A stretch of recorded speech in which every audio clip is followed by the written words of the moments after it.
They seized his life savings for no reason, but they picked the wrong Marine. Zane stood frozen in his dimly lit apartment, the crumpled notice from the bank trembling in his fist. His heart pounded in disbelief. After years of fighting for his country, this was how they repaid him? His hard-earned savings gone. They thought he'd stay silent. They thought they could take everything from him, like they had from so many others, but they picked the wrong Marine. This battle, it was just beginning. Before we dive into Zane's fight for justice, be sure to like, share, and subscribe to support us in telling these powerful stories. Together, we can shine a light on injustice and create change. Zane Parker's apartment felt smaller than he remembered. After months away on his last deployment, returning to civilian life was always jarring. The hum of the city outside his window contrasted sharply with the sounds of battle still echoing in his mind. But today those memories faded behind a new kind of war, one he didn't see coming. His hands trembled as he stared at the letter in front of him, an official notice from the bank. Your accounts have been frozen, pending investigation into suspected illegal activities. Please contact us immediately to resolve the matter. His chest tightened and anger surged through him. He was a decorated Marine. He'd sacrificed so much for his country. How could this be happening? He checked the date. It was issued weeks ago while he was still overseas. How had no one informed him? Zane quickly dialed the bank, but his calls were met with the same response. Our hands are tied. You'll need to take this up with the authorities.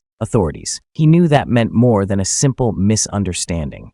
This wasn't just some banking error. Something bigger was happening. He could feel it in his gut. Hours passed as Zane sifted through paperwork and emails, searching for answers. Every call, every attempt to resolve the issue hit a dead end. The final punch came when a sinking realization washed over him. He wasn't alone in this. He found articles online, buried deep in community forums, countless stories of black men and women whose assets had been seized without explanation. This wasn't an accident. It was systemic. He felt the old fire ignite within him, the same fire that had pushed him through the toughest moments in combat. They thought he'd take this lying down.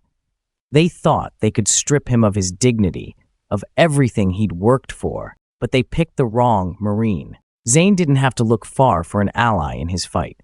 His sister, Nia Parker, was already knee-deep in her own battle against the city's corruption. A tenacious journalist with a knack for getting to the heart of a story, Nia had been investigating the city's police department for months. There had been whispers of asset seizures targeting black citizens, but no one had been able to prove it. Until now. You're not the first, Zane, Nia said, her voice sharp as she leaned over the dining room table, her laptop open to a series of documents. They've been doing this for years, taking life savings, freezing accounts, claiming suspicious activity as their reason, all of it targeting black people. Her words only deepened the knot in his stomach. Zane clenched his fists. And no one's done anything about it? Nia shook her head. They've kept it quiet, covered it up. You know how it works. The people affected are either too scared to fight back or too broke to afford the legal fees. But not you. You've got a platform. You've got a voice. And more importantly, we have something they don't. Zane raised an eyebrow. What's that? I've been digging into this for months, following paper trails, backdoor deals, hidden files. There's a pattern, Zane. And I think it all ties back to someone much higher up in the food chain. Nia's voice dropped to a whisper, as if even their modest apartment wasn't safe from listening ears. Zane leaned in, his eyes sharp. Who? Victor Kane, Nia said, the name hanging in the air like a loaded gun. Victor Kane wasn't just any criminal. He was the city's shadow kingpin, a man whose reach extended into every corner of the underworld and beyond. He had police officers on his payroll, politicians under his thumb, and the wealth to make sure no one could touch him. His public persona was polished, charming even, always seen shaking hands with city officials, smiling for the cameras at charity events. But beneath the surface, Victor Kane was a ruthless puppeteer, pulling the strings of corruption. And now, Zane was in his crosshairs. Kane's got a vendetta against us, Nia continued, her voice low but steady. I've dug into our family's past, Zane. This goes deeper than just your savings. Our grandfather, Elias Parker, was a civil rights leader back in the 60s. He was one of the few people who stood up to Cain's father when their criminal empire was still growing. Our family became a symbol of resistance, and Cain has never forgotten that. He's been waiting for the right moment to strike. Zane sat back in his chair, the weight of his sister's words sinking in. His grandfather, Elias, a man he barely knew, whose legacy had been left in fragments of stories from his parents, had fought the very same fight he was about to take on. "I need to clear his name," Zane said, his voice barely a whisper. "I need to finish what he started." Naya nodded, her eyes gleaming with determination. "We will, but it won't be easy. Cain's powerful, and he's got eyes everywhere. The moment we make a move, he'll know. Then we hit him where it hurts," Zane said, a fire igniting in his chest. "We take him down from the inside." Zane knew he couldn't take on Victor Cain alone. As much as he trusted Nia's skills, they needed more, people with expertise in areas beyond journalism and military tactics.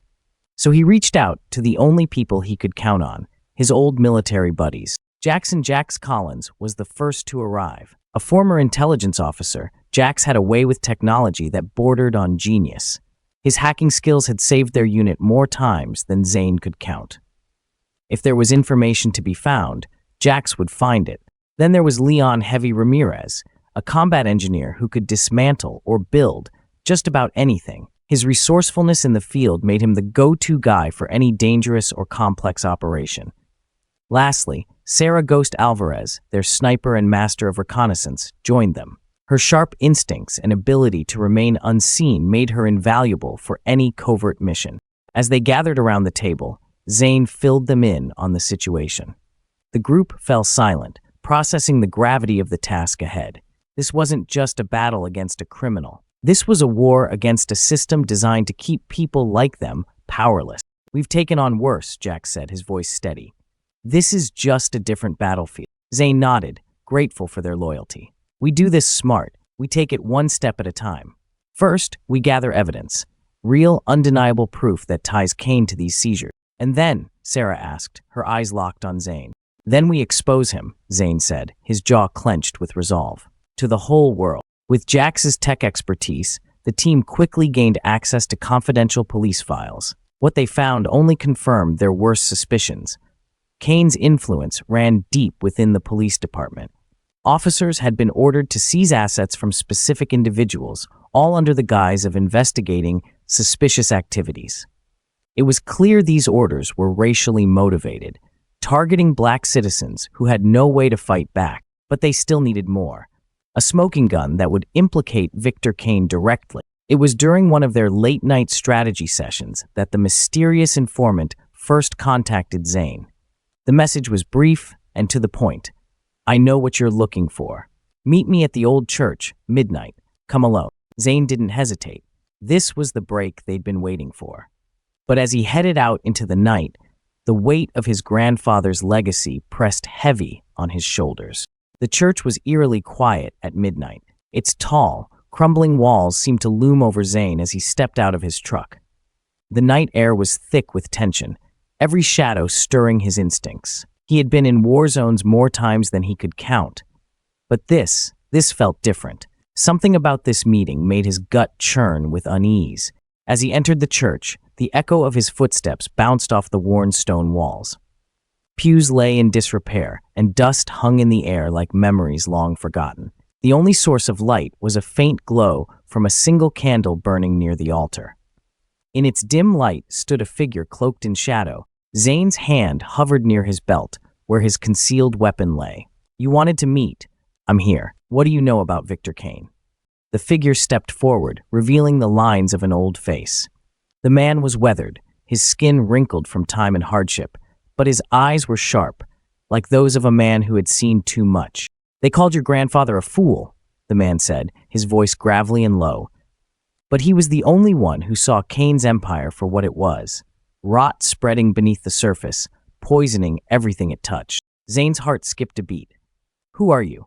Names don't matter anymore. I'm someone who owed Elias Parker a debt, and now it's time I pay it." The man reached into his coat and pulled out a small envelope, sealed with red wax. "Inside this envelope is the key to bringing down Cain, but you'll need to be careful. He's got his hooks in places you can't even imagine. If you're going to expose him, you'll need more than just brute force. You'll need to be smart. Zane took the envelope, the weight of it settling in his hand like a ticking time bomb. Why now? Why help me after all these years? The man's eyes softened, and for a moment, Zane saw a flicker of guilt. I wasn't brave enough to stand with your grandfather, but I can still help his grandson finish what he started. Before Zane could ask more, the man turned and disappeared into the shadows, leaving Zane standing alone in the silence of the church. The envelope felt like both a gift and a curse.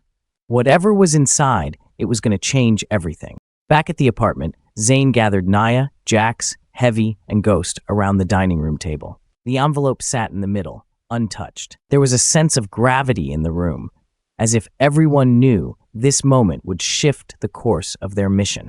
Naya eyed the envelope nervously. What do you think is in there? Only one way to find out, Zane said, breaking the seal. Inside was a folded piece of paper, yellowed with age. On it, scrawled in a familiar handwriting, were a series of numbers and letters. A cipher, one that could only have come from Elias Parker himself. Jax was already moving, his fingers flying across his laptop.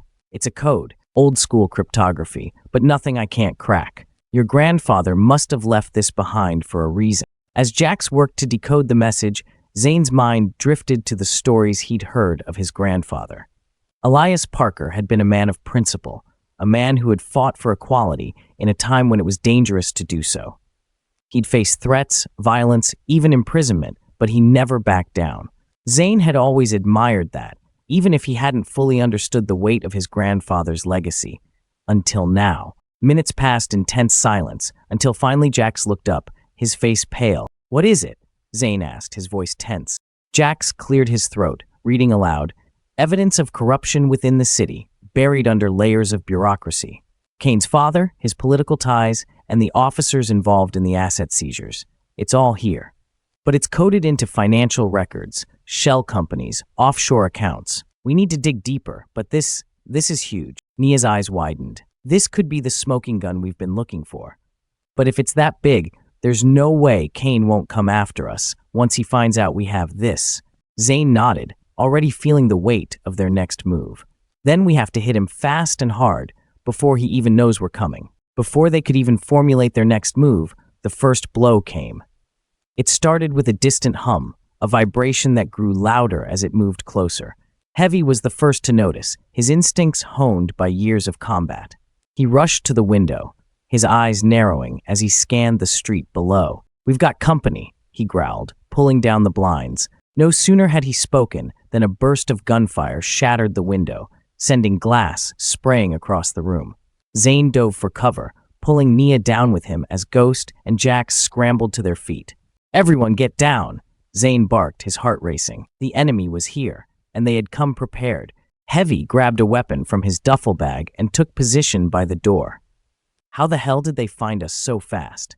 It doesn't matter, Zane growled, loading his own weapon. We need to move. Now, Nia's voice trembled as she crawled closer to Zane. They're trying to silence us before we can expose them. Zane clenched his jaw. Then they'll have to try harder. A car screeched to a halt outside, and through the shattered window, Zane saw men in tactical gear piling out, guns drawn. These weren't just hired thugs. They were trained professionals, likely on Kane's payroll. This was no longer just a game of cat and mouse. Kane had declared war. Heavy signaled for everyone to move, and they quickly darted through the apartment, using the back door to slip out into the alley. They ran through the narrow streets, the sounds of boots and shouts closing in behind them. Zane's mind raced. Kane had made his move, and they barely had time to react. This wasn't just a scare tactic. It was an execution order. The city streets were a maze, but Zane's military training kicked in. He knew how to stay one step ahead. The group moved swiftly, ducking into alleyways, cutting through abandoned lots, always listening for the telltale signs of pursuit. They could hear the engines roaring behind them, Kane's men combing the streets like wolves on the hunt. Jax, despite his tech skills, was struggling to keep pace, his breath coming in ragged gasps. Ghost moved ahead, scouting the next route, while Heavy stayed close behind, ready for a firefight if it came to that. We can't keep running like this, Nia panted, her eyes wild with fear. They'll catch us. Zane's mind was working overtime. They needed a safe house, somewhere they could regroup and plan their next move. But every option seemed too risky. Kane's reach was long, and their time was running out. Then Ghost's voice cut through the chaos. "I know a place. Follow me." Ghost led them through a maze of back streets, weaving in and out of dimly lit alleys until they reached the industrial district. It was a part of town that had seen better days. Crumbling warehouses, rusted fences, and graffiti-covered walls stretched into the night. Ghost stopped at a seemingly abandoned building, its windows broken and its doors hanging ajar. "This place has been off the grid for years," Ghost explained as he pried open a rusted door. "I used it once for a job. No one will find us here." Zane, Nia, Heavy, and Jax followed him inside. The space was as grim as the streets outside, dark, cold, and full of dust. But for now, it was the safest place they could be. They set up a makeshift base in a back room, away from the entrance, securing the doors and windows as best they could. Zane sat down with a heavy sigh, his body aching from the adrenaline and strain of their escape. Nia sat beside him, her expression tense but determined. "Who were those guys?" Nia asked, her voice barely a whisper. "They weren't just thugs." "No," Zane agreed, running a hand over his face. "They were pros. Kane must have a lot of people on his payroll, but that means we're on the right track." He's scared. Ghost and Heavy set up a perimeter, checking their weapons while Jax worked on his laptop, tapping into any surveillance systems they could use to monitor the streets. "What's our next move?" Jax asked, glancing up from the screen. "We can't stay here forever." Zane stared at the floor, his mind racing with possibilities. They needed more information, more evidence of Kane's criminal empire. But the deeper they dug, the more dangerous it became. And now it wasn't just about exposing Kane, it was about survival. "We're not going to run anymore," Zane said finally, standing up. "We hit him where it hurts." Heavy nodded in agreement. "It's about time we go on the offensive." The following day, the group worked in silence, each focused on their respective tasks. Jax was deep in the code, using the data from the envelope to trace Kane's financial connections, while Ghost and Heavy prepped their gear for what they knew would be a fight. Nia, determined to prove her worth, started compiling an investigative piece, ready to blow the lid off Kane's network if they could gather enough evidence. "Got something," Jax said suddenly, his eyes glued to the screen. "I've traced several shell companies back to Kane. They're tied to offshore accounts, political donations, and get this, some of the cops who seized your assets." Zane's blood boiled. He's been buying them off, using his money to manipulate the police and the justice system. "It gets worse," Jax continued. "He's got ties to some federal judges, too.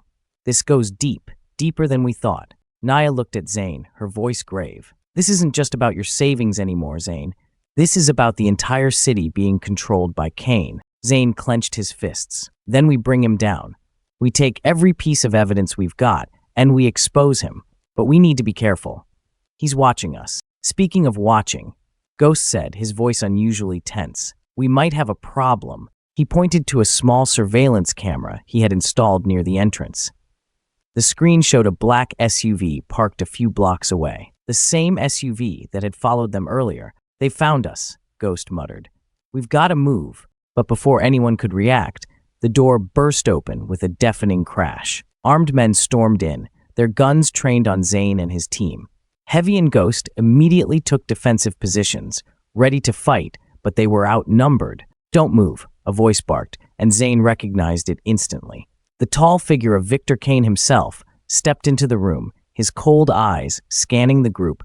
Well, Kane sneered, his voice dripping with malice. "I warned you, Zane. You should have stayed out of my business." Zane's heart raced, but he refused to show fear. "This isn't just about me, Kane. It's about all the people you've screwed over." Kane smiled, a chilling grin that didn't reach his eyes. "You think you're some kind of hero? You think you can take me down with your little group of misfits? You're out of your depth, Marine." Zane clenched his fists, prepared for the worst. But just as Kane was about to signal his men, a gunshot rang out. One of Kane's men crumpled to the floor, a bullet through his chest. Chaos erupted. In the midst of the gunfire, Zane spun around to find the source of the shot. Heavy was on the ground, clutching his shoulder, and Ghost was pinned behind a desk. But the shot hadn't come from Kane's men. It had come from Jax. Zane's stomach dropped. Jax stood with his gun raised, his face twisted with a mixture of guilt and defiance. "I'm sorry, Zane," Jax said, his voice shaky. "But Kane, he made me an offer I couldn't refuse." "You betrayed us?" Zane's voice was low, filled with disbelief. Jax's hands shook as he spoke. "You don't understand. Kane's got people everywhere. I tried to fight it, but he threatened my family." Kane's laughter echoed through the room. "It's amazing what fear can do to people, isn't it?" Zane's heart pounded in his chest. He had trusted Jax, relied on him, and now, in the most crucial moment, Jax had turned against them. "You don't have to do this," Zane said, his voice calm despite the chaos. "We can still get out of this. We can protect your family." Jax shook his head, tears brimming in his eyes. "It's too late." Without another word, Jax pulled the trigger again, this time aiming at Zane. But Ghost, with lightning reflexes, tackled Zane out of the way, the bullet grazing his shoulder instead. The room erupted into chaos once more as Kane's men opened fire. Zane and his team fought back, the air thick with gunfire and the smell of smoke. But Jax's betrayal had weakened their position. Kane, sensing victory, barked orders to his men. "Finish them off." Zane, bleeding and cornered, knew they were running out of options. But this wasn't how it would end. Not like this. "Fall back," Zane shouted to his team. "We need to regroup." Ghost and Heavy provided cover fire as Zane and Nia made their escape through a side door, but the weight of betrayal hung heavy in the air. They had lost the element of surprise. Kane was one step ahead. The group barely made it out of the warehouse alive. Ghost had a bullet wound in his side, and Zane's shoulder was bleeding profusely. Nia, though shaken, managed to hold it together as they found refuge in an old mechanic's garage just outside the city limits. As they patched up their wounds, the grim reality set in. Jax, their trusted ally, had sold them out. And now, Kane knew every move they would make. "We're screwed," Ghost muttered, clutching his side. Jax knew everything, our plans, our safe houses. He'll tell Kane all of it. Zane gritted his teeth. "We can't give up now. We're too close." Nia looked at him, her eyes full of determination. "We still have the evidence, Zane. Kane may know our moves, but he doesn't know we've cracked the cipher. That's our last card." Zane nodded, though the weight of their situation pressed heavily on him.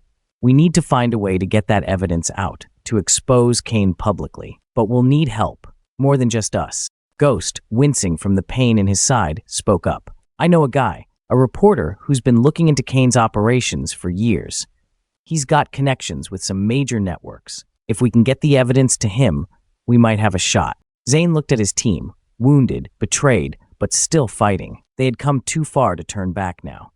Kane's empire was crumbling, and Zane was ready to bring it crashing down. The old mechanic's garage smelled of oil and rust, the air thick with tension as Zane and his team tended to their wounds and regrouped. Time was running out. Kane's men would be on their trail soon, and Jax's betrayal still hung over them like a dark cloud. Nia sat with her laptop, feverishly typing. She had been compiling everything they had found on Kane, the money laundering, the asset seizures, and the systemic corruption that ran deep in the city. But the evidence was still incomplete, and with Jax now in the wind, they had no idea how much Kane already knew. Ghost leaned against the wall, wincing as he adjusted the bandage on his side. "We can't just sit here, Zane. We need to move, get that evidence out before Kane wipes us off the map." Zane nodded, pacing the small room. Every step he took, every decision he made from now on had to be perfect. One more mistake, and it would be over for them. For him, Nia, Ghost, and everything they were fighting for. "You said you know a reporter?" Zane asked, turning to Ghost. Ghost nodded. "Yeah, name's Malcolm Pierce. He's been after Kane for years, but he could never pin anything solid on him. If we bring him the proof, he can get it out there fast. The public will have no choice but to pay attention." Zane considered the idea. They needed the reach of someone like Malcolm, someone who could blow this thing wide open, but they also needed to be smart about it. Kane's men would be watching every move they made. One slip-up, and it wouldn't just be them going down. The people helping them would be in danger too. "How do we get in touch with him?" Zane asked. Ghost grimaced as he shifted his weight. "I've got a secure line to him, but we'll need to get somewhere safe before we make the call. The moment Kane realizes we're working with the media, he'll turn the city upside down, looking for us." Nia looked up from her laptop, her eyes narrowing in determination. "We can't afford to wait, Zane. If we don't act now, Kane's gonna silence us for good." Zane's jaw clenched. She was right. Every minute they wasted gave Kane more time to cover his tracks, and if Jax had already handed over their plans, it was only a matter of time before they were hunted down. They had to strike back, and they had to do it now. "We move out in 10, Zane said, his voice firm. "Get what you need. We're gonna blow this wide open." They drove through the dark streets of the industrial district, staying off main roads and avoiding surveillance cameras as best they could. The car was silent, tension thick in the air as they approached an old communications warehouse on the outskirts of the city. It was the safest place Ghost could think of to make the call to Malcolm without being traced. Inside, the place was a relic of a bygone era, with dust-covered computers and old radio equipment. Ghost set up his secure satellite phone and dialed the number. "Malcolm," Ghost said when the call connected. "It's me." There was a long pause on the other end, and then a gravelly voice spoke. "Ghost, you're still alive?" "Barely," Ghost replied. "But we've got something big, Malcolm. It's about Kane. We've got the proof to bring him down. Everything. His network, his connections, the cops, the judges. It's all here." Another pause, then Malcolm's voice returned, this time quieter, more cautious. "You sure about this, Ghost? Kane's not someone you mess with unless you're ready to burn everything." Zane leaned over, taking the phone from Ghost. "We're ready," he said, his voice hard. "But we need your help to get the word out. Can you do it?" Malcolm hesitated. "If you've got the proof, I can get it out there. But you've got to be careful. Kane's already got people sniffing around, asking questions. I can't protect you if he finds out. We'll take care of ourselves," Zane replied. "You just need to be ready to go public." "Send me the files," Malcolm said. "I'll go through them and get everything prepped for release. But once this goes live, there's no going back." Zane nodded. "We're all in." As the call ended, Zane handed the phone back to Ghost. Nia was already uploading the files to Malcolm's secure server, her fingers flying over the keyboard. "We're doing it," she said, her voice tight with emotion. "We're actually doing it." But Zane knew better than to celebrate too soon. They still had to make sure Kane didn't stop them before the story went public. And for that, they needed to draw him out, on their terms. The next few hours passed in a tense blur as they waited for Malcolm to confirm he had received the files. Every sound seemed louder, every shadow more threatening. Zane's gut told him that Kane wasn't done with them yet. He could feel the danger creeping closer, like a noose tightening around their necks. Finally, Malcolm's message came through. "Files received, preparing for release. You've got 24 hours. It was a ticking clock. 24 hours to keep themselves alive before the world knew the truth about Kane's empire. But as they prepared to leave the warehouse, Zane's phone buzzed. Unknown number. He answered, expecting it to be Malcolm again. But the voice on the other end sent a chill down his spine. "Zane," Kane's voice oozed through the speaker, calm and menacing. "You've been busy." Zane's grip tightened on the phone. "It's over, Kane. The world's going to know everything." Kane chuckled softly. "Is that what you think? That you're going to expose me and walk away clean? You're more naive than I thought." "You're finished," Zane growled. "The evidence is already on its way to the press." "It's too late." "Perhaps," Kane said, his tone darkening. "But if you're so sure, why don't we settle this face to face? One last meeting, Zane. You and me." Zane's heart pounded. He knew it was a trap. Kane wasn't stupid. But the thought of ending this once and for all was tempting. "I'm listening," Zane replied cautiously. "I'll send you the location," Kane said. "Come alone, or don't come at all. But if you don't show, well, I can't guarantee the safety of your sister." Zane's blood ran cold. "You stay away from her. I'll be waiting," Kane said before the line went dead. Zane stared at the phone, his heart racing.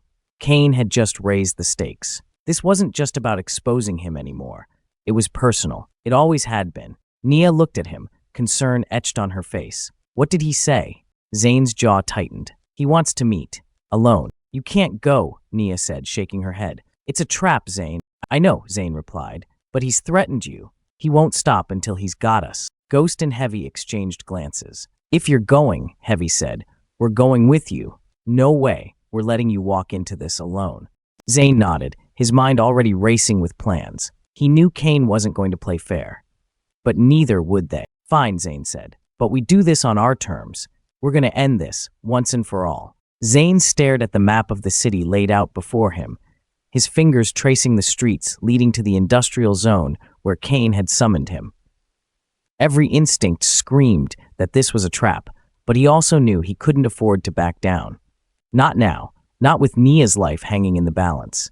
Here, Ghost said, pointing to an abandoned factory. It's isolated, no traffic, no witnesses. Kane will want you there so he can control the entire situation. He'll have snipers too, Heavy added, and probably men stationed at every exit. Zane nodded, his mind already running through every possible scenario. We can't let this become a shooting match. Kane's expecting me to walk into an ambush, so we have to turn the tables on him. Nia, still pale from the conversation with Kane, stepped forward. You're not really going alone, are you? No, Zane said. We're going to make him think I am, but the moment things go sideways, we'll strike. He outlined his plan, assigning positions to each of his team. Heavy would provide overwatch from a nearby rooftop, keeping an eye on any snipers. Ghost would hack into the factory's security system, disabling cameras and tapping into Kane's communications. Nia, though reluctant, would be stationed in a safe location with a direct line to Malcolm, ready to broadcast anything they found during the meeting. We need to stay 2 steps ahead of him, Zane said. The second I get confirmation that Nia's safe, we take him down. Ghost handed Zane an earpiece. I'll be in your ear the whole time. If anything changes, you'll know. Zane took a deep breath. He knew this was the moment everything had been leading up to, the culmination of all the betrayal, the lies, the corruption. If they could bring Kane down here, it would all be worth it. I'm ready, Zane said. The factory loomed ahead, its broken windows and rusted metal casting eerie shadows in the moonlight. Zane drove alone, just as Kane had demanded, though his heart pounded in anticipation of what was about to unfold. The earpiece crackled as Ghost's voice came through. I've got eyes on the perimeter. Multiple guards, all armed. Looks like Kane brought his entire crew. Snipers, Zane asked, 2 on the rooftops. Heavy's got them in his sights, but you need to be careful. Zane parked his car and stepped out, scanning the surroundings. The air felt thick with tension, every sound amplified in the stillness of the night. He walked toward the factory's entrance, his footsteps echoing off the concrete as he approached the large metal door. It creaked open, and 2 of Kane's men stood on the other side, rifles slung over their shoulders. They frisked Zane for weapons before nodding him inside. The interior of the factory was just as grim as the exterior, dark, cold, and filled with the smell of oil and decay. Old machinery stood like forgotten sentinels, casting long shadows across the floor, and there, in the middle of the vast space, stood Kane. He was dressed in his usual sharp suit, his eyes gleaming with cold amusement as Zane approached. Behind him, more of his men stood ready, their expressions hard and menacing. Zane, Kane said, spreading his arms as if welcoming an old friend. I was starting to think you wouldn't show. Zane clenched his fists. You threatened my sister. I didn't have a choice. Kane smirked, circling Zane slowly, like a predator toying with its prey. Family. It's always about family, isn't it? That's what drove your grandfather to his demise, and now it's what will drive you to yours. Zane's jaw tightened. He kept his focus steady, but his mind was racing. He needed to keep Kane talking, buying time for Ghost to hack into the security systems and Heavy to get the snipers in position. You think this is going to end the same way it did with my grandfather? Zane asked, his voice cold. You think you're just going to cover everything up again? Kane chuckled. You really are your grandfather's grandson. Same stubbornness, same misplaced faith in the system. But no, Zane, this isn't going to end like that, because you're not walking out of here tonight. At that moment, Zane heard a faint buzz in his earpiece. Ghost's signal. The systems were hacked, and the cameras were down. Now it was up to Heavy to take out the snipers. Zane narrowed his eyes. Maybe, but I'm taking you with me. Kane's smile faded, his eyes hardening. You really think you can fight me, Zane? I've built an empire. I own this city, the cops, the judges, everyone. You're just one man. One man's enough to bring you down. Kane's expression darkened, and he signaled to his men. Kill him. The factory erupted into chaos as Kane's men rushed forward, guns drawn. Zane moved with lightning reflexes, dodging the first attack and disarming the nearest thug. He grabbed the man's gun and fired off 2 shots, taking out the guards nearest to Kane. The sound of gunfire echoed through the factory as Heavy's sniper rifle rang out, dropping the snipers from their rooftop perches. "Snipers are down," Ghost's voice crackled in Zane's ear. "But more are coming. You've got to get out of there." Zane ducked behind a stack of crates as bullets ricocheted off the metal. He returned fire, taking down another of Kane's men, but there were too many. For every one he dropped, two more seemed to take their place.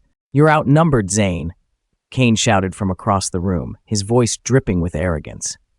"You can't win." Zane ignored him, his mind focused on survival.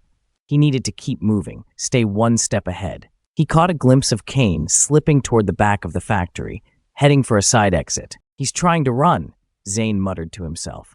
"Leave the grunts to us," Ghost said. "You go after Kane." Zane nodded, making a break for the side exit as Heavy and Ghost provided cover fire.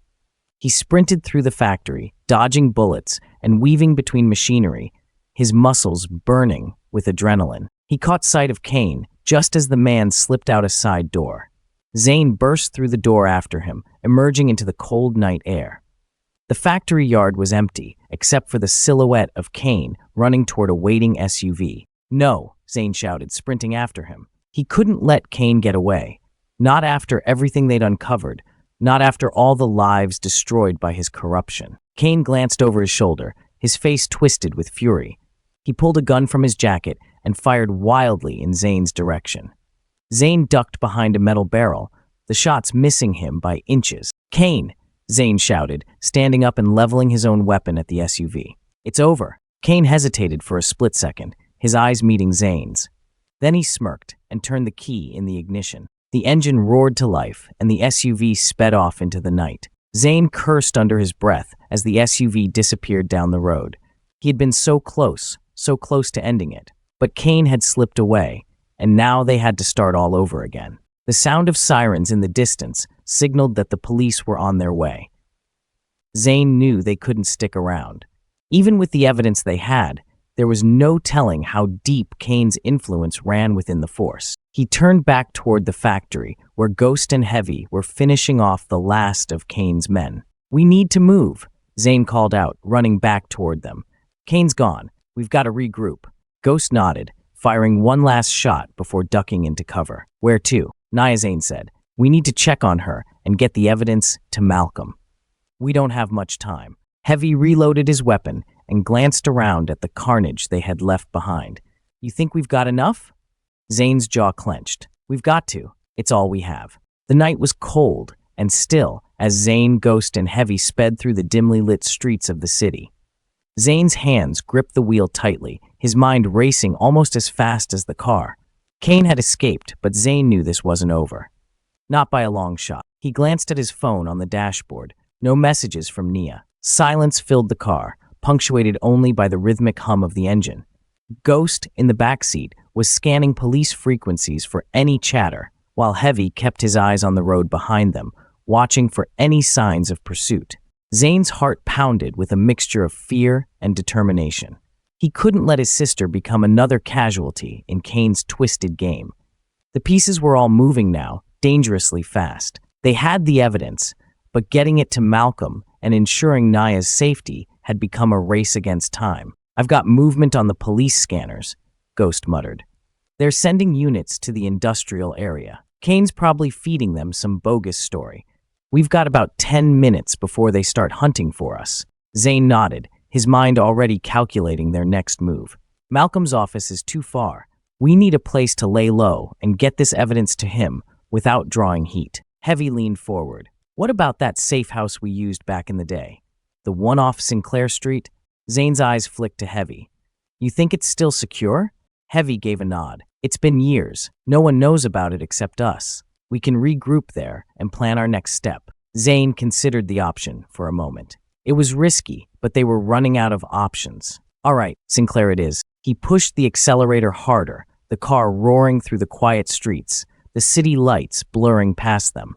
As they drove deeper into the city's older, more forgotten neighborhoods, the tension in the car grew thick. The safe house was their only chance to regroup and buy some time, but Kane wouldn't stop. He was out there, pulling strings, tightening the noose around them, They arrived at the rundown building on Sinclair Street an hour later. The safe house was tucked away between two dilapidated warehouses, hidden from plain sight. The years hadn't been kind to it. Peeling paint, broken windows, and a heavy air of neglect hung around the building like a shadow. But it would do. For now, Zane pulled the car into the alley behind the building and killed the engine. Heavy was already out of the car, scouting the perimeter, while Ghost ran a quick scan of the area to check for any surveillance or unwanted company. "Clear," Ghost said, nodding at Zane as he stepped out of the car. For now, Zane opened the trunk, pulling out a duffel bag filled with weapons, communication gear, and the hard drive containing the evidence against Kane. They couldn't afford to lose any of it now. Inside, the safe house felt like a time capsule of their past, a ghost of missions long since completed. The small living room was dusty, the furniture worn but functional. Old tactical maps, blueprints, and faded photos still clung to the walls, remnants of operations they had once run as a unit. It felt strange to be back here, as if the walls themselves held memories of battles fought and enemies defeated. Ghost settled in at the ancient computer terminal, quickly hooking up the hard drive. "I'll start uploading the files to Malcolm. He'll get them as soon as we establish a secure line." Zane nodded, but his mind was elsewhere, on Nia. He dialed her number again, his pulse quickening when she picked up on the second ring. "Zane," her voice was breathless, filled with relief. "Nia, where are you? Are you safe?" "I'm all right," she said. "I've moved locations. I wasn't sure if Kane's men were following me, so I didn't want to risk staying in one place too long. But I've got the footage, Zane. I recorded everything from the meeting tonight." Zane's grip tightened on the phone. "Good. We're at the safe house on Sinclair. I want you to head there now. We'll go over everything once you get here." "On my way," Nia said, and the line went dead. Zane breathed a sigh of relief, but knew it wasn't over yet. Kane was still out there, and if he knew about Nia's footage, her life was in even greater danger. Every minute that passed was a minute closer to another confrontation. He turned to Heavy and Ghost, who were already setting up their gear. "We're going to need to move fast once Nia gets here. Kane's going to come after us with everything he's got." Heavy nodded, cracking his knuckles. "Let him. We're ready." The hours ticked by slowly, tension building as they waited for Nia's arrival. Every sound outside the safe house made Zane's heart race. He paced the room, his mind running over every possible scenario, every potential threat. Ghost was still at the terminal, monitoring the upload of their evidence, while Heavy kept an eye on the windows, his massive frame ready to spring into action at the first sign of trouble. And then, just as dawn was breaking, there was a knock on the door. Zane tensed, signaling for Heavy to stand by the entrance. He approached cautiously, his hand hovering over his sidearm. "Who is it?" he called. "It's Nia," came her muffled voice from the other side. "Open up, Zane." Zane relaxed slightly, but something about the situation still gnawed at him. He nodded to Heavy, who opened the door. Nia stepped in, her face flushed from the cold, her camera bag slung over her shoulder, but behind her, another figure appeared. Zane's blood ran cold as he recognized him. It was Leon, one of Zane's trusted military friends, someone who had fought alongside him in some of the toughest battles overseas. Leon had been part of their inner circle, a loyal comrade, or so Zane had thought. But now, as Leon stepped into the safe house with a cold, calculating look on his face, everything fell into place. Zane's gut churned with betrayal. "Nia," Zane said, his voice low. "What's he doing here?" Nia looked confused, her eyes darting between Zane and Leon. He helped me get here. He said you'd sent him." Zane's jaw tightened. "I didn't." Before anyone could react, Leon drew his gun and pointed it directly at Zane's chest. Heavy and Ghost instantly raised their weapons, but Leon was faster. "Don't even think about it," Leon hissed, his eyes cold. "Drop your weapons. Now." Ghost hesitated, but Zane gave a slight nod, signaling him to comply. Slowly, they lowered their guns to the ground, all the while keeping their eyes locked on Leon. Zane's mind raced. He had trusted Leon. He had never seen this coming. But now it all made sense. Why Kane had been one step ahead of them, how their moves had been anticipated. "You were working for him this whole time," Zane said, his voice laced with venom. Leon smirked. "Kane made me a better offer." "You should have stayed out of it, Zane. This isn't about justice or family, it's about power. And Kane has more of it than than you ever will." Nia gasped, stepping back as she realized the full extent of Leon's betrayal. You sold us out?" Leon shrugged, unbothered. "It's just business." Zane's pulse pounded in his ears. The betrayal stung, but he couldn't afford to let emotions cloud his judgment. He needed to stay focused, needed to find a way out of this. And then, in the blink of an eye, Zane made his move. Time seemed to slow as Zane's instincts kicked in. Leon's gun was trained on him, but Zane's years of combat experience had taught him how to handle moments like these. His mind sharpened to a fine edge, taking in every detail: the position of Leon's feet, the tension in his grip, and the slight tremble in his hand. Leon wasn't as confident as he appeared. "Put the bag down," Leon ordered, his voice cold as he motioned toward the duffel Zane had placed near the couch. "And tell Ghost to step away from the computer." Zane exchanged a glance with Ghost, then slowly began to lower himself toward the bag. "You don't have to do this, Leon," Zane said evenly, his voice calm but firm. "You think Kane's going to protect you? You're just another expendable asset to him." Leon's eyes flickered with uncertainty for a split second, but he quickly masked it with a sneer. "Don't act like you know everything, Zane. Kane's got plans, big ones. I'm just taking my cut and getting out of this city." Zane's hand hovered over the bag, and just as Leon's attention momentarily shifted to Ghost, moving away from the computer, Zane struck. His hand shot forward, grabbing a flash grenade hidden in the side pocket of the duffel. He pulled the pin and tossed it across the room in one fluid motion. "Get down!" Zane shouted, diving to the floor as the grenade exploded with a blinding flash of light and a deafening bang. Leon cried out, disoriented, his gun hand jerking wildly as the flash temporarily blinded him. Ghost moved like lightning, lunging forward and tackling Leon to the ground.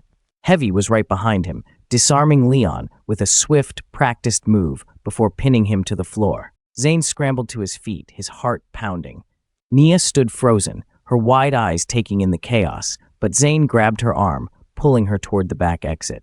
"We're leaving now. Let's go." Ghost and Heavy tied Leon up quickly, leaving him unconscious on the floor as they grabbed their gear and followed Zane and Nia out of the safe house. They didn't have time to linger. Kane's men would be closing in soon, and they needed to get to Malcolm before this whole situation spiraled even further out of control. They emerged into the cold dawn, the city still shrouded in a gray mist. Zane's mind was racing as they piled into the car once again, this time with Ghost at the wheel. Heavy sat in the passenger seat, scanning the streets for any sign of pursuit. Nia clutched her camera bag tightly, her knuckles white as they sped through the abandoned streets. Zane's phone buzzed with a message from Malcolm. "The files are uploading." "Where are you?" "We've got the evidence uploading," Zane said, glancing at Ghost in the rearview mirror. "But Kane's not going to wait. He'll make his next move soon." Nia looked at her brother, her voice barely above a whisper. "What do we do now? How do we stop him?" Zane's jaw clenched. "We don't wait for him to come to us. We go after him." Ghost raised an eyebrow. "You sure that's wise? He's got the city in his pocket, and we don't know how many more of our people are compromised."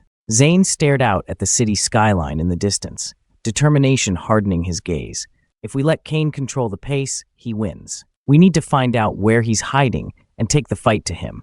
End this before he can destroy any more lives." Heavy cracked his knuckles. "We'll need a plan. Something Kane won't see coming." Zane nodded, already forming one in his mind. "We'll draw him out. Kane thinks he's invincible, but everyone has a weakness.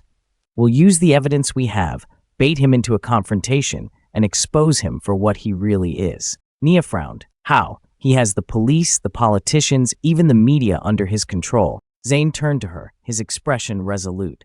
"That's why we use his own tactics against him.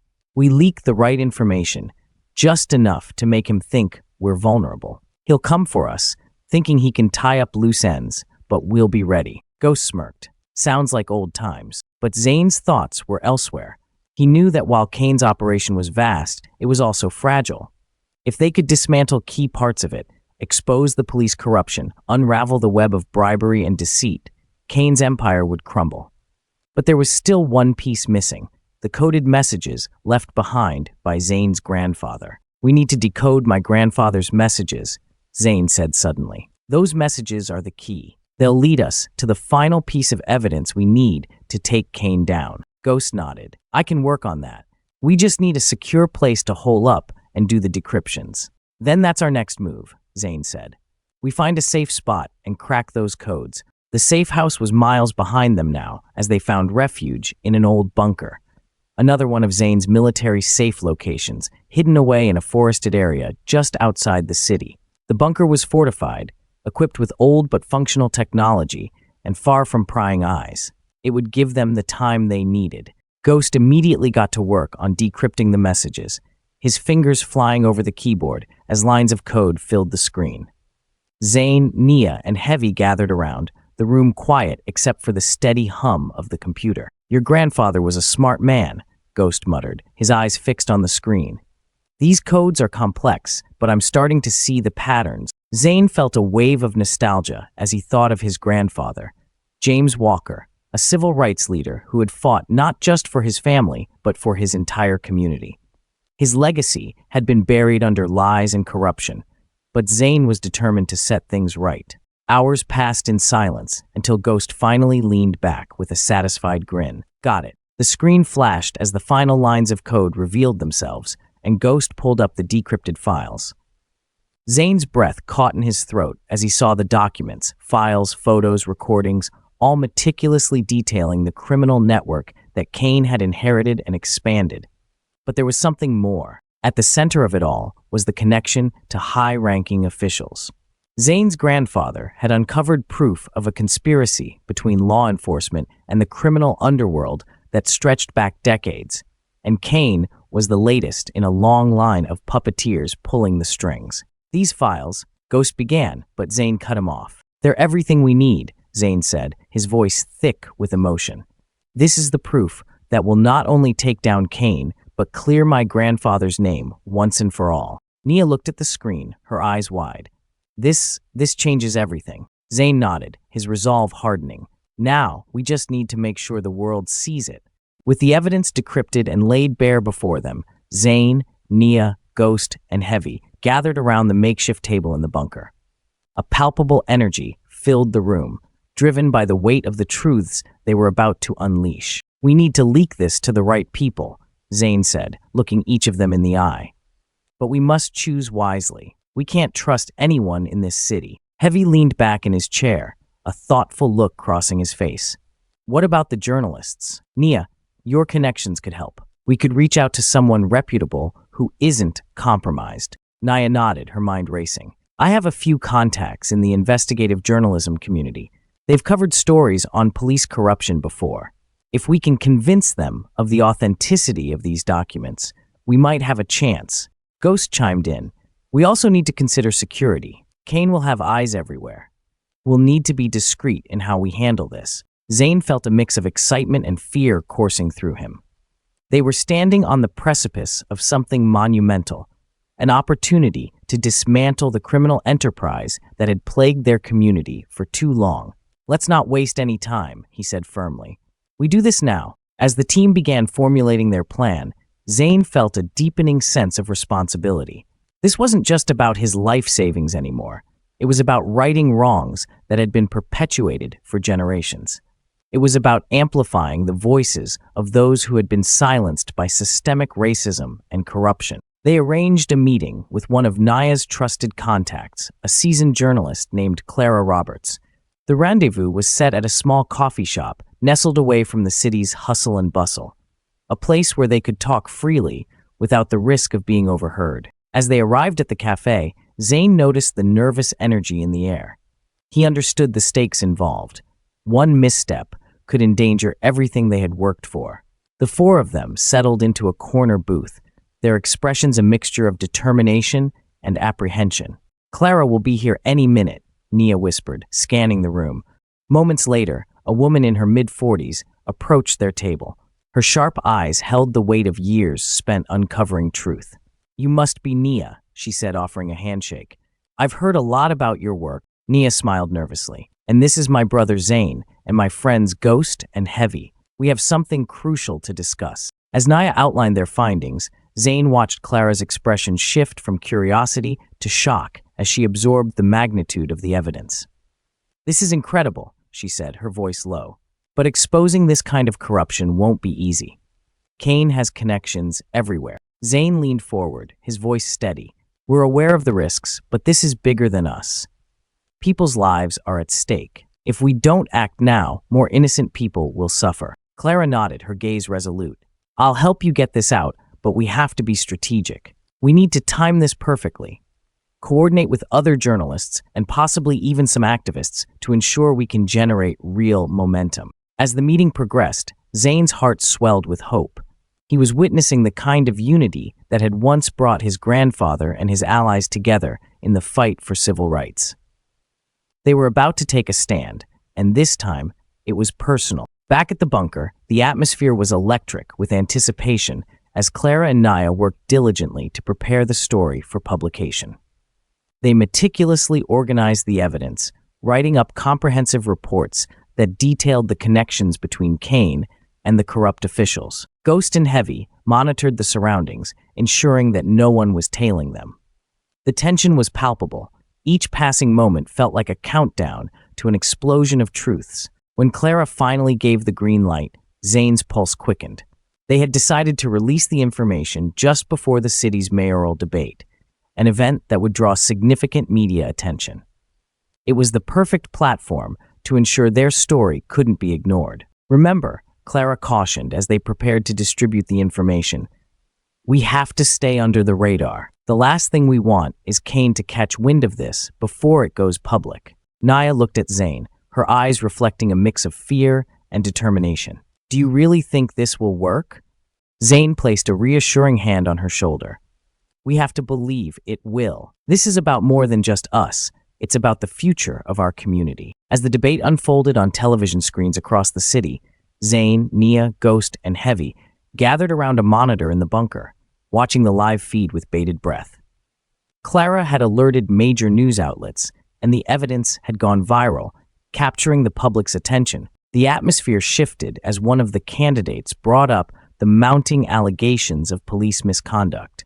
Zane's heart raced as he saw the tide turning. The debates quickly transformed into a heated discussion about accountability, transparency, and justice. "People are waking up," Heavy said, his eyes glued to the screen. When Kane's name was mentioned in connection to the corruption, Zane felt a surge of adrenaline. This was it, the moment they had fought for. They were no longer just victims. They were catalysts for change. Hours passed, and the momentum continued to build. News channels began to cover the story extensively, digging deeper into the criminal network Zane's grandfather had uncovered. The public outcry grew louder, igniting protests demanding justice and accountability. As Zane watched the footage of citizens rallying together, voices raised in solidarity, he couldn't help but feel a swell of pride. This wasn't just about reclaiming his life savings, it was a movement for justice and change. But amidst the celebrations, Zane knew Kane would retaliate. He could feel the storm brewing, a dangerous reckoning waiting just beyond the horizon. One night, as they gathered at the bunker, Zane received a text that sent chills down his spine. "You think you can expose me? You have no idea what you're up against.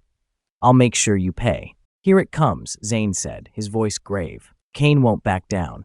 We need to prepare for anything." Heavy cracked his knuckles. "Let him come. We're not afraid of him." "We can't underestimate him," Nia cautioned. "He's ruthless. We have to stick together and keep our heads on a swivel." Zane nodded, his mind racing. They would have to confront Kane head-on, but they would do so on their terms. He had a plan to draw Kane out, one that would put everything on the line for justice. As the days unfolded, Zane and his friends began assembling their final strategy.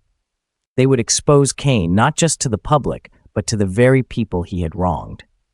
They would hold a press conference, inviting community members who had suffered at the hands of Kane's corruption. The day of the press conference arrived, and a sense of unity hung in the air as community members gathered outside the city hall. Zane stood at the forefront, flanked by Nia, Ghost, and Heavy, their resolve unshakable. As they faced the crowd, Zane began to speak, his voice steady but filled with emotion. "We stand here today not just as individuals, but as a community, tired of being silenced. We're done living in fear of the powerful." The crowd erupted in applause, their voices rising in support. Zane's heart swelled with pride as he continued.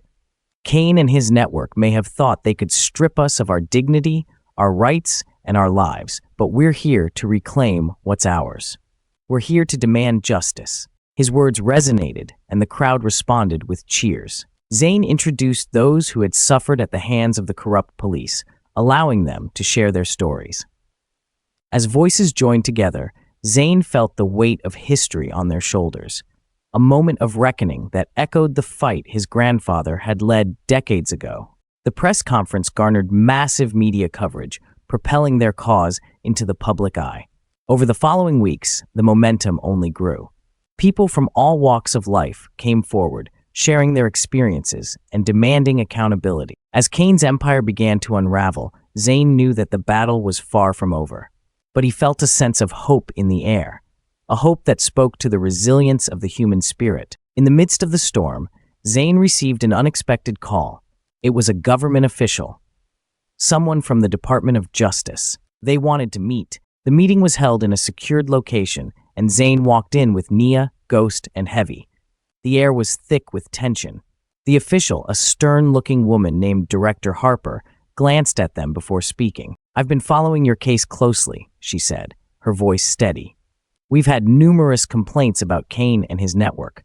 With the evidence you've provided, we can begin a federal investigation." Zane's heart raced. "This is it. This could change everything." Harper nodded. "But I need to know you're committed. This fight won't be easy, and Kane will fight back with everything he has. We're talking about a man who doesn't just operate in the shadows, he owns them." Zane's jaw clenched with determination. "We're ready for whatever it takes. We've come this far, and we won't back down now." Nia leaned forward, her eyes fierce. "We have the community behind us. They deserve justice, and we'll make sure Kane can't escape this." Harper took a deep breath, assessing their resolve. "Then, we'll need your cooperation to gather more evidence. We want to catch him red-handed, and that requires a plan. It's risky, but if we can expose his operations, we can dismantle his entire network." The weight of the decision settled heavily on Zane's shoulders. He understood the risks involved, but he also felt the pulse of change surging through his community. The fight for justice had reached a critical point, and he was ready to lead the charge. The weeks that followed were a whirlwind of activity. Zane, Nia, Ghost, and Heavy worked closely with Harper and her team, planning every detail of the operation. They prepared to gather crucial evidence that would expose Kane's corrupt dealings. The plan hinged on an upcoming charity gala, one that Kane would be attending. It was the perfect opportunity to confront him directly and capture him in a compromising position. The stakes were high. Zane had never felt more alive and terrified at the same time. On the night of the gala, Zane donned a sharp suit that made him feel both powerful and vulnerable. Nia looked stunning beside him, her determined spirit shining through as she adjusted her hair. Ghost and Heavy were stationed nearby, blending into the crowd while keeping a watchful eye. As the event unfolded, Zane's heart raced with every passing moment. The atmosphere was lavish, filled with influential people oblivious to the storm brewing beneath the surface. Zane's eyes scanned the room for Kane, searching for the man whose reign of terror they were determined to end. Finally, Kane arrived, his presence dominating the room. He moved with a confidence that sent chills down Zane's spine. But this time, it was different. This time, Zane was not the hunted, he was the hunter. With the gala in full swing, Zane felt the tension in the air. He moved closer to Kane, subtly positioning himself to overhear conversations that might reveal the depth of Kane's corruption. Suddenly, Nia's voice cut through the noise. "Zane," she called softly, drawing his attention. "I've got eyes on the documents. They're in a private room on the second floor." Zane nodded, adrenaline surging through him. "I'll create a distraction. You and Ghost slip in and grab them." He moved closer to the bar, feigning interest in a group of guests as he grabbed a drink. With a sudden surge of confidence, he raised his voice, shouting out, "Ladies and gentlemen, let's toast to justice." The room quieted, eyes turning to him. "Tonight, we celebrate not just our achievements, but our commitment to integrity. We must hold ourselves accountable, not just as individuals, but as a community." Applause erupted, and Zane took the opportunity to move toward the staircase leading to the second floor. He caught a glimpse of Nia and Ghost slipping away, and a surge of pride filled him. They were all in this together. Zane descended into the shadows of the staircase, feeling the thrill of the moment. He reached the second floor, following Nia and Ghost's trail. As he approached the private room, he could hear Kane's voice, smooth and charming, as if he were still in control. "I assure you, the situation is under control," Kane said, his tone dripping with confidence. "Any rumors of corruption are nothing but fabrications from disgruntled individuals." Zane's heart pounded in his chest. He took a deep breath, ready to confront the man who had caused so much pain. He pushed the door open, and the room fell silent. Kane's eyes narrowed as he took in Zane's presence. "Ah, the decorated Marine. What a surprise to see you here." "Surprised? You thought you could hide forever, Kane?" Zane said, stepping forward. "You've tormented our community for too long. Your reign ends tonight." Kane chuckled, a sinister smile spreading across his face. "You think you can take me down? You're just a pawn in a game far bigger than you realize." As Zane spoke, Nia and Ghost emerged from the shadows, documents in hand. "We have everything we need to expose you, Kane," Nia declared, holding up the evidence. Kane's demeanor shifted. The facade of confidence crumbled. "You think you can use that against me? You have no idea what I'm capable of." Zane took a step closer, his voice steady. "We're not afraid of you anymore. The people you've oppressed are rising up, and your time is over." Kane's eyes blazed with fury as he realized he was cornered. "You'll regret this," he hissed, reaching for his phone. But before he could make the call, Zane lunged forward, knocking the phone from his hand. A scuffle ensued, and Kane fought back with desperate ferocity. Ghost and Nia quickly joined the fray, working as a team to restrain Kane. "Get him out of here," Zane shouted, adrenaline coursing through him.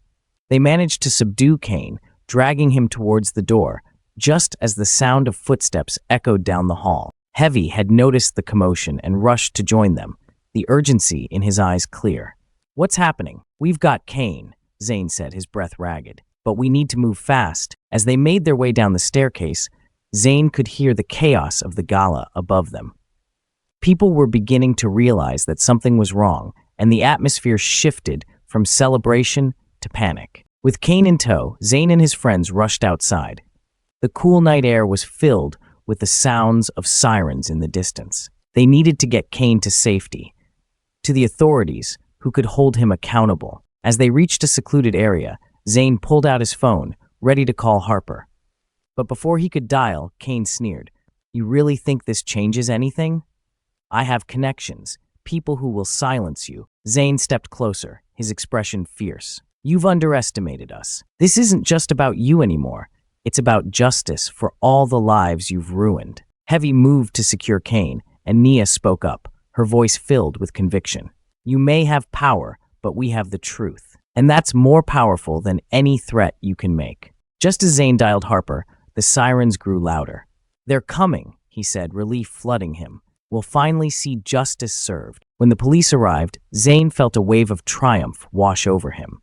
They apprehended Kane, who struggled against the inevitable, his bravado slipping away as the truth of his crimes became undeniable. As they loaded him into the squad car, Zane watched, feeling a sense of closure. He had fought for more than just his life savings. He had fought for his community, his family, and the legacy of his grandfather. In the weeks that followed, the evidence Zane and his friends had uncovered led to a significant investigation into police corruption and organized crime in their city. Kane was charged with multiple offenses, and the community rallied behind the movement for justice and reform. Zane and Nia became local heroes, their story inspiring others to stand against systemic racism and corruption. They organized community meetings to discuss issues of accountability and equity, fostering a spirit of unity that echoed through the city. On a quiet evening, Zane stood on the balcony of his modest apartment, looking out at the city skyline. The air felt different. There was a sense of hope lingering, a feeling that change was finally within reach. Nia joined him, leaning against the railing. "Can you believe how far we've come?" she asked, a smile spreading across her face. "I know.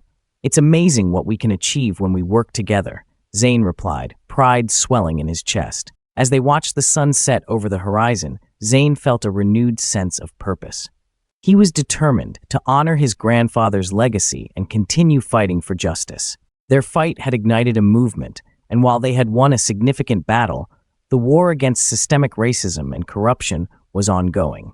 Zane knew he would continue to advocate for change, standing up for those who couldn't stand up for themselves. "Together, we can do anything," Nia said, her voice filled with hope. "Together, we will change the world," Zane affirmed, his heart full of determination.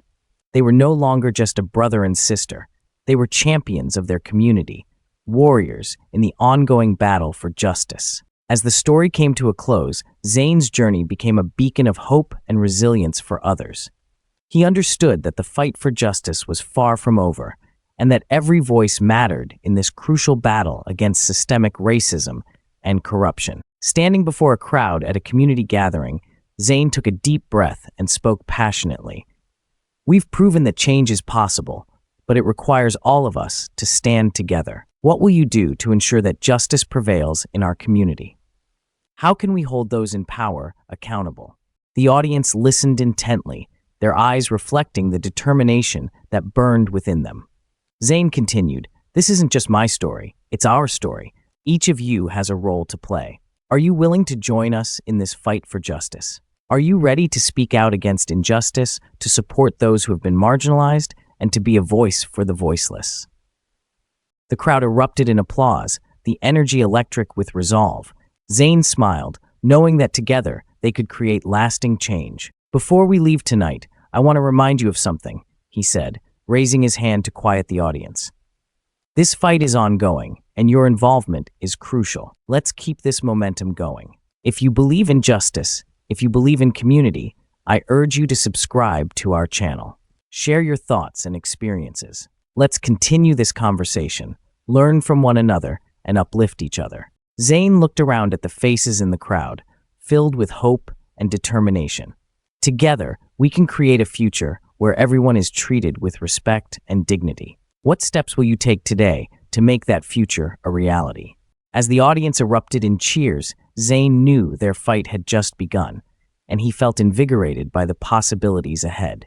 The questions hung in the air, challenging everyone to reflect and engage in the ongoing pursuit of justice. What will your legacy be in the fight against injustice? How will you contribute to building a more equitable society? Join the conversation, and together, let's make a difference. Don't forget to subscribe, like, and share your thoughts in the comments below.